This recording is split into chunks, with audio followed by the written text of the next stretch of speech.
Oke, kita mulai dari yang pertama.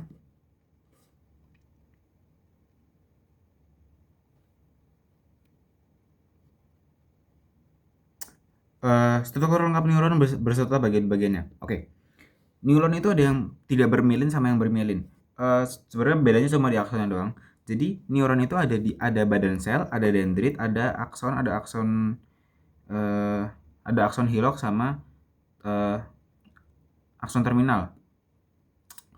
Badan sel itu mengatur keseluruhan neuronnya. Akson hilok, dendrit itu aja. Dendrit itu menerima impuls dari saraf lain. Terus nanti dia ke akson, mengantar impuls, kan dia nerima impuls, terus dia nganterin impulsnya ke bagian akson terminal. Di akson terminal dia ngelanjutin impulsnya ke saraf lain lagi. Kalau enggak, tapi saraf impuls tuh kalau enggak saraf lain bisa juga efektor. Tapi kan dia kan ini tuh, kan dia dendrit terus ke akson hilok tuh. Akson hilok tuh dia terbentuknya impuls tuh di situ dia. Kalau di oke gitu lah ya. Terus kalau bermielin gimana? Kalau bermielin tuh aksonnya nanti diselubungi oleh mielin. Terus kan nanti ini kan misalnya ini akson nih. Kan mielin itu kan gini, satuannya itu namanya nodus Ranvier.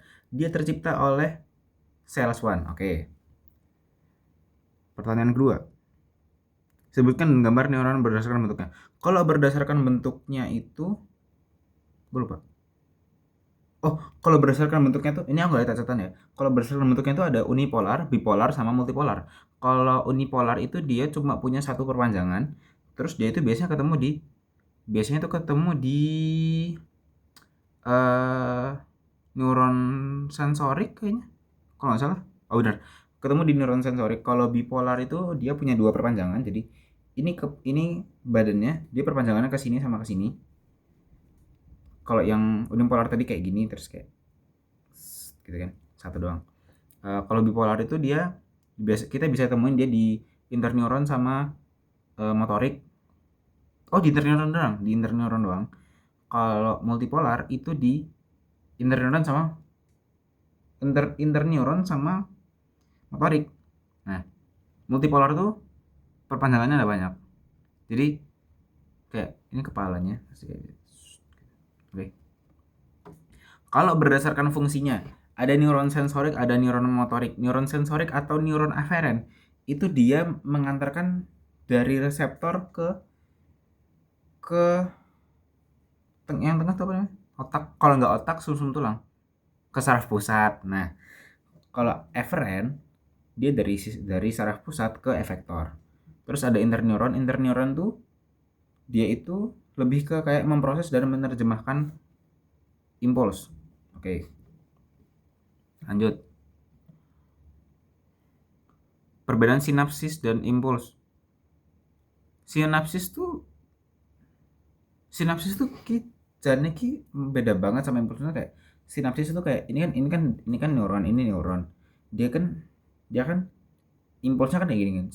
Terus nanti dia Nah, di sini di tengah-tengah sini itu namanya sinapsis. Udah. Impuls tuh yang bergerak ini. Gerak biasa dan gerak refleks, tanggapan rangsang terhadap gerak biasa dan gerak refleks. Nah,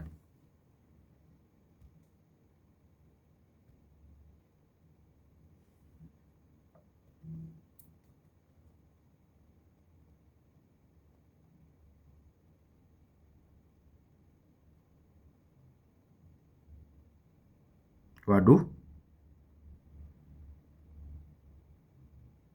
ya, ya setahu aja deh ya. Kayaknya itu agak ruwet, tapi kayak gerak refleks tuh ya di STB, gerak biasa tuh ya di otak. Dah, bodoh lah. Belum, nanti aku pelajari lagi. Jelaskan gambar di bawah ini. Itu tuh sinapsis. Jadi itu tuh penghantaran apa namanya? Penghantaran apa sih namanya? Neurotransmitter. Jadi kan neurotransmitter nih ada titik-titik-titik, dia dibungkus oleh membran sel. terus nanti membran selnya itu ke ujung membran, iya ke ujung membran bener, ke ujung membran apa ke ujung akson, pun dia ke ujung kan, tapi ya kan tiap ujung sel itu kan ada membrannya nggak sih, terus kayak dia ke ujung kan, dia ke ujung, terus nanti dia ke osmosis, namanya osmosis kan ya, melebur gitu kan, terus nanti neurotransmitternya dia keluar ke sinapsis, habis dia keluar ke sinapsis dia akan ada dua opsi. Yang pertama dia bakal depolarisasi atau hiperpolarisasi. Kalau hiperpolarisasi nanti dia nggak lanjut, soalnya dia cuma kayak nempel di kanal K plus apa ya, apa Na plus, lupa aku, jujur aku lupa. Ini kita buka catatanku.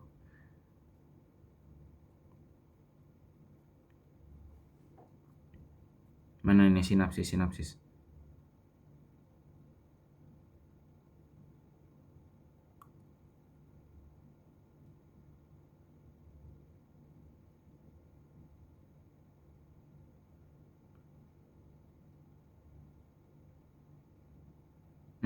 Kalau hiperpolarisasi dia malah membuka kanal K plus,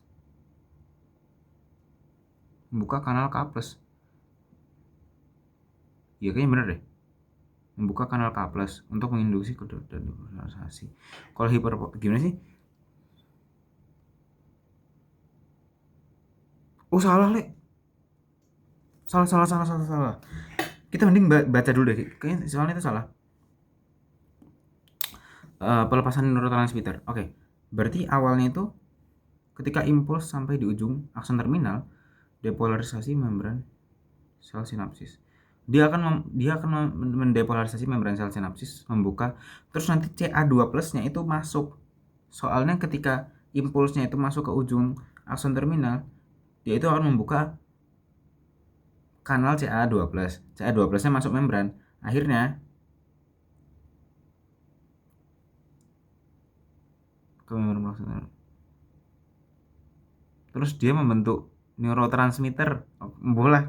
Pokoknya nanti ada neurotransmitter. Terus nanti dia keluar. Eksositosis kok osmosis toh. Dia keluar ke celah sinapsis menggunakan eksositosis. Terus neurotransmitternya itu akan berkaitan dengan reseptor yang ada di pos sinapsis. Jadi kan paham lah ya. Terus dia akan membuka kanal K+ untuk menginduksi polarisasi dan hiperpolarisasi. Kalau dia hiperpolarisasi, potensial aksinya nggak nyampe dan ya udah, informasi tidak diteruskan neurotransmitternya karena inhibisi. Berarti dia antara dileburin atau dia balik lagi ke prasinapsis. Kalau depolarisasi tetap lanjut, dimana dia kanal Na-nya kebuka. Kanal Na-nya kebuka. Kalau kanal Na-nya kebuka juga nggak apa-apa, aku lali. Ya pokoknya kanal Na-nya kebuka, terus dia bisa masuk.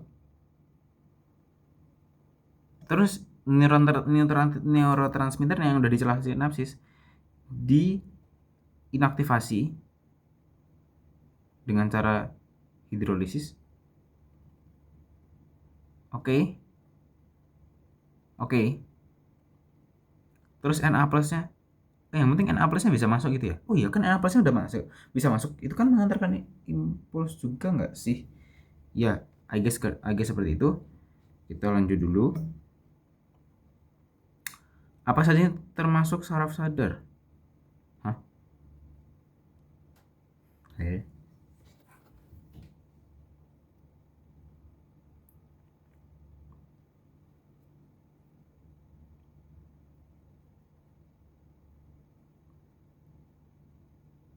Oke, ternyata saraf sadar ada 3. Yang pertama sensorik, motorik, somatik.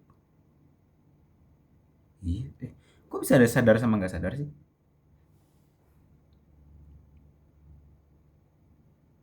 Aku lupa. Mari kita buka.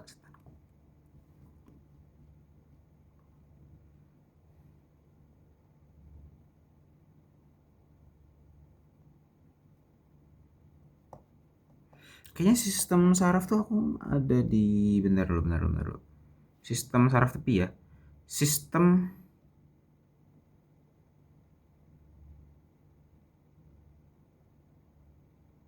apa tadi, somatik? Hah?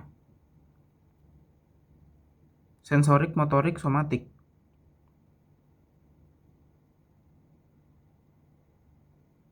Oh iya, volunter ya. Oke lah. Saraf sensorik berfungsi membawa rangsangan.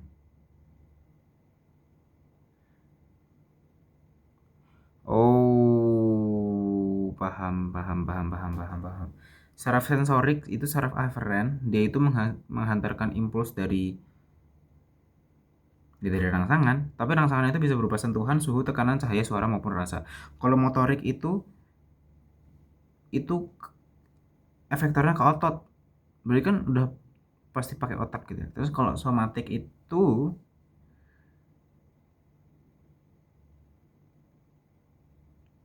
mengordinasikan kerja antara saraf sensorik dan motorik, memprosesnya di otak. Jujur kurang ngerti. Intinya somatik itu efektornya ke otot rangka, terus dia volunteer ya. Karena dia volunteer jadi pasti sadar dong gitu loh. Oke. Okay? Nah, jelaskan masing-masing bagian. Aku belum ngafalin lagi. Lobus aja gimana lobus? Aku kayak yakin banget besok keluarnya lobus gitu loh. Oke. Okay? Lobus tuh ada frontal, oksipital. Aku lupa deh. Frontal, oksipital, parietal. Aku lupa yang itu namanya apa.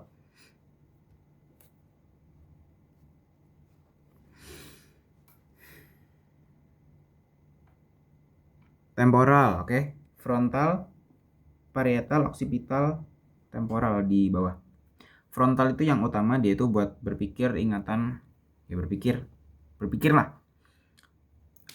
Oksipital tuh buat penglihatan, ingat banget.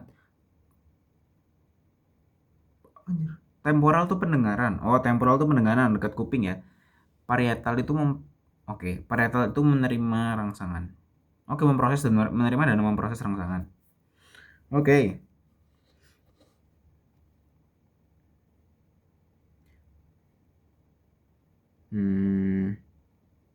Kayaknya nggak usah. 12 pasang kranial. Oke. Aku belum hafal 12 pasang kranial, but it's okay banget.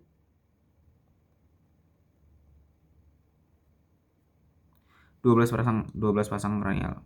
Sumpah kayak itu kayak aku belum hafal tuh. Is that something that I need to be concerned about gitu loh. 128 128 Hah? 128 346 11 12 5 6 9 10 5 7 9 10 sorry. 128 olfactory.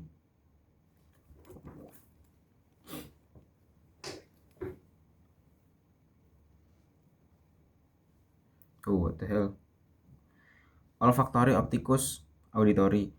Olfactory itu olfactory itu penciuman. Oh, belum hafal beneran.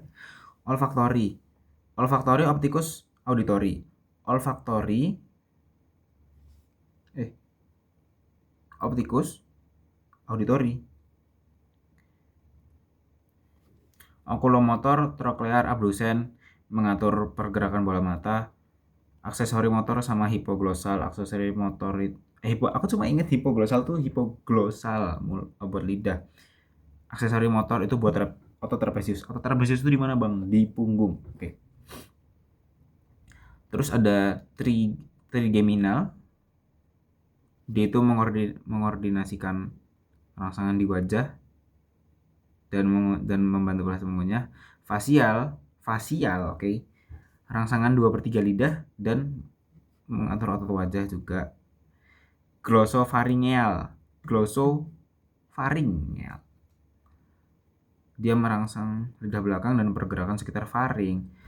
Yang 10 tuh vagus, menerima informasi dari jantung, pencernaan, pernapasan, mengontrol kerja organ tubuh. Oke, saraf spinal enggak dulu. Nggak tahu sih secara final keluar nggak sih itu ada 31. Besok dulu aja, nanti aja, bukan besok, nggak mungkin aku besok. Perbedaan saraf somatik dan otonom. Saraf somatik itu dia tuh sadar, iya dia tuh volunteer, terus dia tuh efektornya tuh otot rangka. Kalau otonom dia tuh involunteer, dan dia efektornya tuh, aduh ada banyak nih, tapi ada banyak, emang ada banyak yang aku cuma ingat.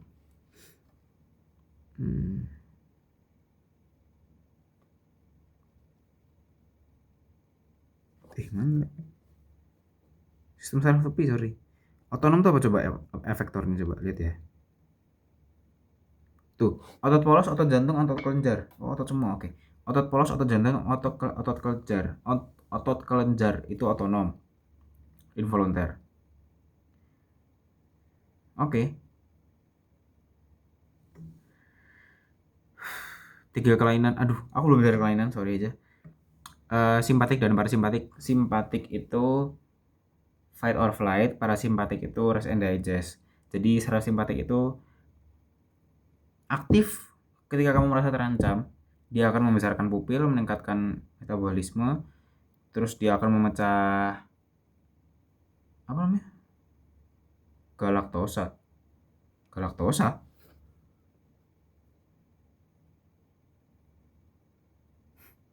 Memecah apa namanya,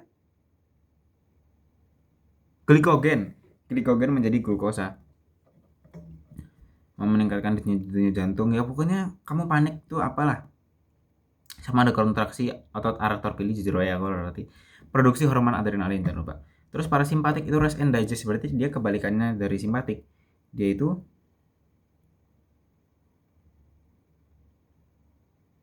menenangkan kembali tubuh setelah peningkatan kerja, terus dia rest. Oke.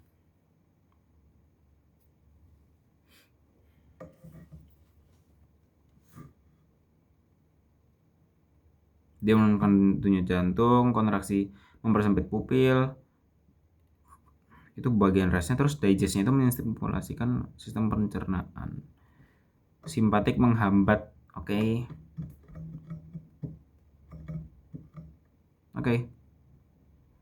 Apa nih, nodos Ranvier dan myelin ya.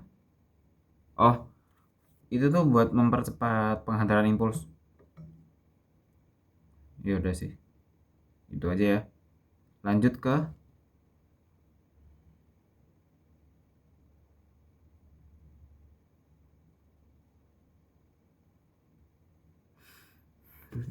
ini tuh banyak banget, so ini tuh banyak banget anjir. I can't do this bro, I cannot do this. Aku mending belajar, aku lebih mending ngerjain soal matematika 20-an. Sesusah apa soal matematikanya aku kan kekerjakan, daripada ngafalin kayak ginian. Oke.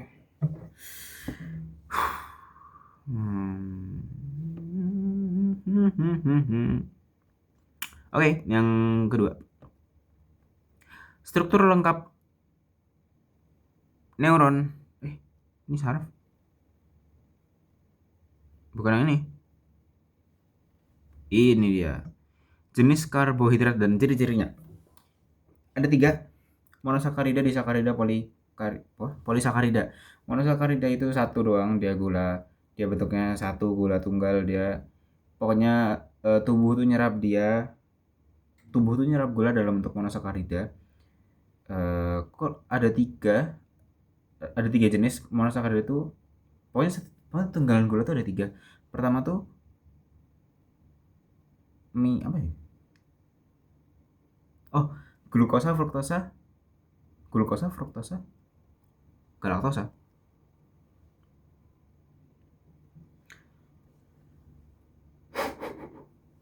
Glukosa itu bisa ditemuin di permen sama madu, fruktosa itu di buah, galaktosa itu di karamel. Dia segi 5, ketika yang lainnya segi 6. Galaktosa itu segi 5 bentuk selnya. Disakarida, monosakarida yang ada 2, gitu aja intinya.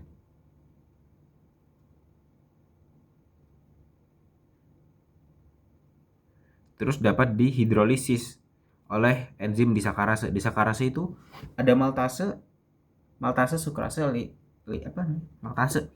maltase, sukrase, laktase. Ya dia itu memecah tiga-tiganya tadi, maltosa, sukrosa, laktosa. Loh. Ya, intinya kan ada maltosa.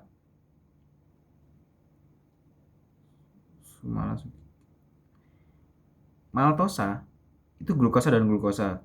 Sukrosa itu glukosa dan fruktosa. Laktosa itu glukosa dan galaktosa. Susah. Yap, susah. Terus ada polisakarida, intinya kalau lebih dari 2 atau 10 nggak tahu. Dia itu dinamakan polisakarida. Dan ya udah. Oh iya, karbohidrat tuh ada gula, pati, amilum sama serat. Aku pernah jelasin aja, tapi aku tahu nih serat tuh ya.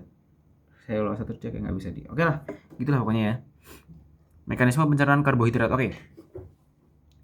Ada berapa ya? Di mulut itu pas karbohidrat kena liur itu kan ada enzim petialin. Enzim petialin tuh mecah karbo jadi amilum jadi amilase. Amilase jadi bener gak sih? Amilum jadi maltosa anjir. Memecah amilum menjadi maltosa, kok iso maltosa? Gitu ya? Oke.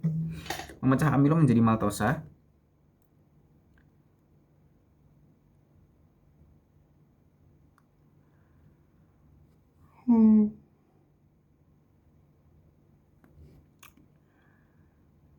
Oke. Terus ada di usus halus.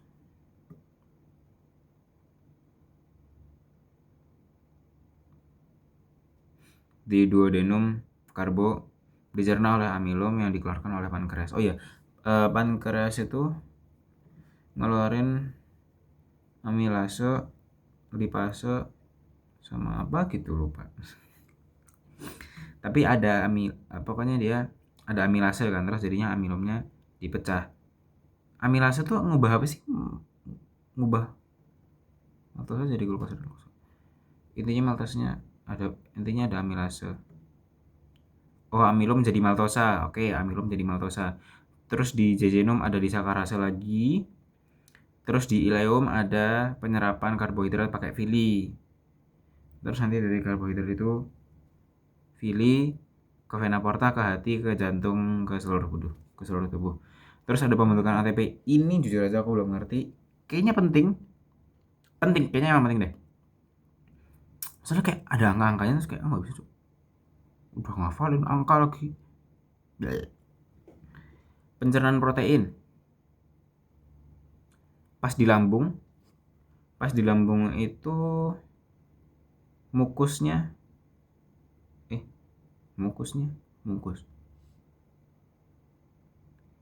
Intinya kan dinding itu namanya apa sih?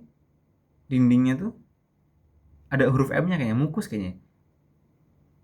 Oh, jadi enggak, mukus itu lendirnya. Dia tuh mengeluarkan mukus, terus dia itu juga mengeluarkan enzim peptidase kalau nggak salah. Pepsinogen. Apa sih? HCl. Oh ya kan asam ya, jadi HCl. Terus kayak kan ada enzim pepsinogen. Pepsinogen itu masih non aktif. Kalau mau aktif itu jadi pepsin. Pepsin ini bisa ngubah struktur protein jadi lebih sederhana. Terus di usus halus duodenum ada enzim tripsin, chymotrypsin, karboksipeptidase memecah protein menjadi lebih sederhana. Sel-sel dinding juga mengandung peptidase. Oke, mengubah peptida menjadi asam amino. Oke. Pada ileum terjadi hal yang sama kayak karbohidrat tadi, dia menyerap proteinnya pakai villi, vena porta, hati, jantung, seluruh tubuh. Oke. Perbedaan lemak sederhana Campuran lemak skip dulu. Vitamin aku belum hafal tapi kita sebutkan aja. Vitamin A B C D B1 A B C D K. Oke. A itu wortel ya. Wortel, hati, susu, telur, bayam, pepaya. Oke. A itu membantu kesehatan mata. Membantu kesehatan mata, membantu pertumbuhan sel, meningkatkan sistem imun. B1. B itu membantu metabolisme, menjadi energi, karbohidrat menjadi energi, menjaga fungsi saraf. Vitamin C itu membantu membentukkan kolagen, meningkatkan daya tahan tubuh dan antioksidan. Vitamin D, kalsiferol. Vitamin D, kalsiferol membantu penyerapan kalsium dan fosfor, menjaga kesehatan tulang dan gigi. Oh iya, vitamin D itu tulang dan gigi. Oke, aku ingat itu. Vitamin K itu membantu proses pembukaan darah. Oke, berarti yang paling gampang diingat tuh D sama K sama A ya. B1 sama C1. B itu membantu metabolisme, mengubah karbohidrat menjadi energi. Kalau vitamin C itu membentukkan kolagen dan meningkatkan daya tahan tubuh. Oke, membentukkan kolagen ya. Alright. Fungsi mineral dan air. Apa anjir? Kayak sangat general gitu loh. Membentuk kesehatan tulang serta gigi, membantu kerja enzim, pembentukan sel darah merah. Oke lah. Tapi kalau yang air itu karena dia itu polar. Air itu sifatnya polar. Karena dia polar, dia bisa melarutkan banyak hal, dan artinya dia sebagai pelarut di tubuh kita. Jadi ketika dia masuk, misalnya garam nih, garam masuk ke tubuh kita, dia kena air, dia larut, dan akhirnya buat penyebaran ke seluruh tubuhnya itu lebih gampang. Dia mengatur suhu tubuh melalui keringat, mengeluarkan zat sisa melalui urin. Oke. Menjaga keseimbangan elektrolit, membantu proses pencernaan makanan. Ya, oke lah. Komponen mulut, mendukung secara pencernaan mekanik. Gigi, ya, mencabik, mengunyah, menggiling makanan. Oke. Lidah itu membantu mencampurkan makanan dengan air liur. Di air liur itu ada enzim petialin. Oke. Ada enzim petialin. Ya bener sih, ada enzim petialin. Cuma kayak bukannya itu, enggak sih? Tapi bener kok. Habis itu rahang menggerakkan gigi untuk mengunyah. Otot pipi menjaga makanan tetap berada di antara gigi agar proses pengunyahan efektif. Langit-langit mulut membantu menekan mengarahkan makanan sedikitnya satu. Struktur gigi. Oke. Ternyata banyak ya yang gue skip. Struktur gigi itu ada mahkota, ada email, ada dentin, ada pulpa, ada semen, ada saraf pembuluh darah, dan ada akar. Mahkota gigi itu yang kelihatan di atas gusi buat gigit. Akar gigi, bagian gigi yang ketanam. Oke, email gigi paling luar dan keras pada gigi. Iya sih. Dentin, lapisan bawah email, memberi kekuatan. Oke. Pulpa itu berisi jaringan lunak.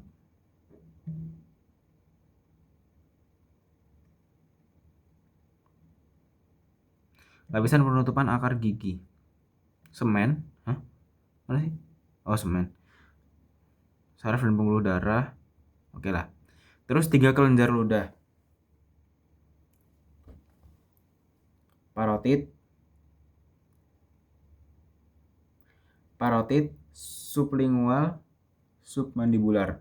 Sub belakang, sub bawah mandibular, rahang, di bawah rahang. Sublingual, sub di bawah lingual, lidah. Parotid di dekat telinga intinya. Tiga-tiganya sebenarnya sama aja, menghasilkan air liur. Ya udah, menghasilkan air liur. Nasofaring, orofaring skip dulu. Oke. Kardiak, fundus, pylorus. Kardiak itu yang berhubungan dengan esofagus, dia nerima makanan dari esofagus, terus dia lambung itu kan asam ya, terus dia tuh menghasilkan mukus tuh basah, melindungi dinding lambung dari asam lambung, ya mencegah makanan kembali ke esofagus. Terus fundus itu bagian atasnya yang berbentuk seperti kubah, berfungsi sebagai tempat penyimpanan sementara makanan. Oke. Terus pilorus bagian bawah lambung, mengatur keluarnya makanan. Ya udah, mengatur keluarnya makanan. Tuh. Duodenum, jejunum, ileum. Apanya, karakteristiknya apa? Fungsinya.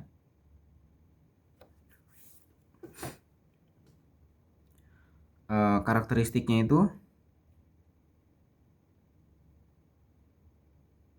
apa anjir? Tapi pas duodenum tuh yang masih kayak kena hati sama pankreas gak sih? Sumpah, aku merasa aku bodoh banget ya di sini. Ini tuh yang aku pelajari tuh udah banyak, tapi rasanya tuh kayak masih kurang gitu loh. Nggak tahu ya.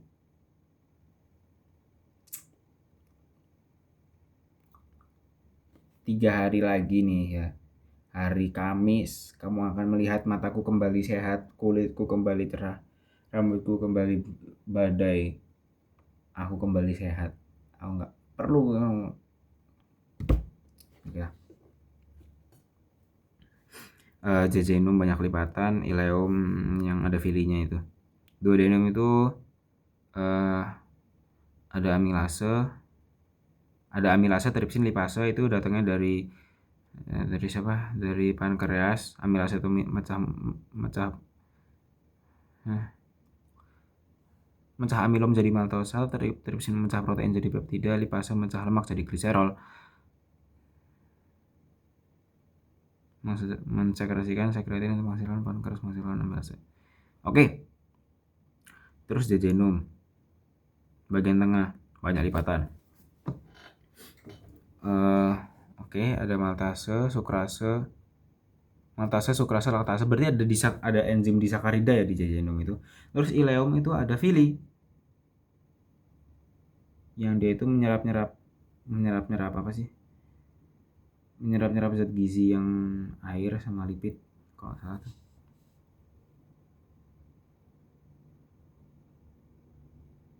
Oh ya,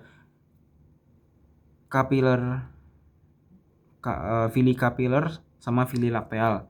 Fili kapiler itu menyerap yang larut air, fili lakteal itu menyerap yang larut lipid. Perbedaan saluran pankreas dan empedu. Skip. Penyakit. Aku belum baca, jadi sekalian baca aja, aku belum baca soalnya. Gastritis. Oke. Diare, konstipasi. Appendicitis tuh usus buntu kan? Hepatitis.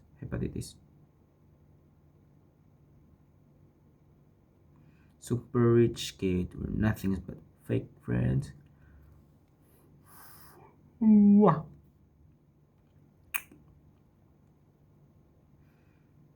Gastritis, infeksi bakteri Helicobacter pylori, konsumsi obat. Oke, pola makan tidak teratur. Oke. Diare, infeksi virus atau parasit, konstipasi, kurang serat, kurang minum air. Oke. Appendicitis, usus buntu, bisa karena infeksi atau pembekakan jaringan. Hepatitis, infeksi virus hepatitis A, B, C, alkohol atau obat-obatan tertentu. Tadi kan udah usus halus ya, saatnya usus besar. Kok beda ya? Usus besar itu di catatanku itu cuma ada 3. Appendix, kolon, sama apa gitu.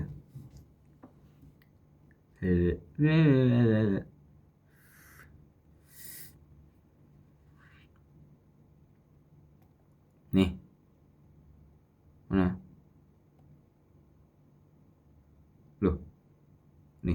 Usus besar tuh cuma ada sekum, terus itu ada barengannya struktur appendix ya. Terus ada kolon, terus ada rektum. Udah gitu doang. Rektum berbatasan dengan usus halus, berbatasan dengan struktur appendix. Terus di kolon itu menyerap air. Oh iya, menyerap air sama pembusukan makanan itu yang paling penting ya. Karena dia menyerap air, terus kan dia jadi makin padat, terus dia jadi membentuk feses yang lebih gampang, terus dia juga membusukkan sisa makanan dengan bantuan mikroorganisme. Terus di rektum dia fesesnya ditampung di situ di rektum, terus dengan otot sphincter eliminasi keluar itu kayaknya, mendorong feses keluar. Otot sphincter tuh ada yang internal, ada yang eksternal. Internal tuh involunter, eksternal tuh volunter. Tapi aku nggak yakin bakal se detail itu. Oke.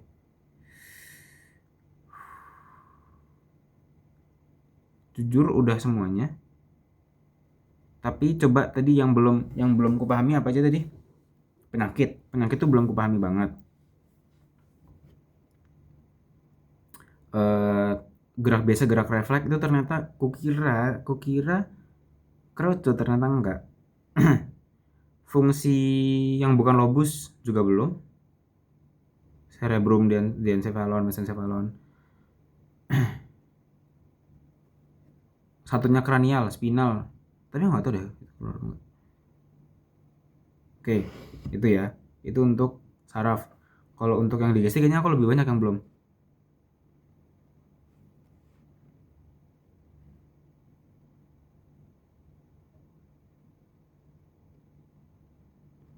Ngelek banget. Tuh. Nah. Oke. ATP belum. Perbedaan lemak itu juga belum. Vitamin aku belum hafal sih.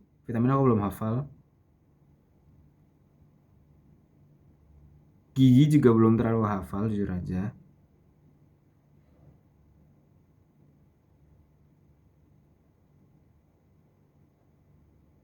Ascending colon, transverse colon, descending colon belum juga. Penyakit juga belum. Lumayan banyak lah yang belum. Dan aku belum belajar bahasa Jerman. Menurut kalian apakah aku harus belajar bahasa Jerman? Masalahnya aku belajar bahasa Jerman dari mana? Itu dia loh. Yaudah. Bye bye.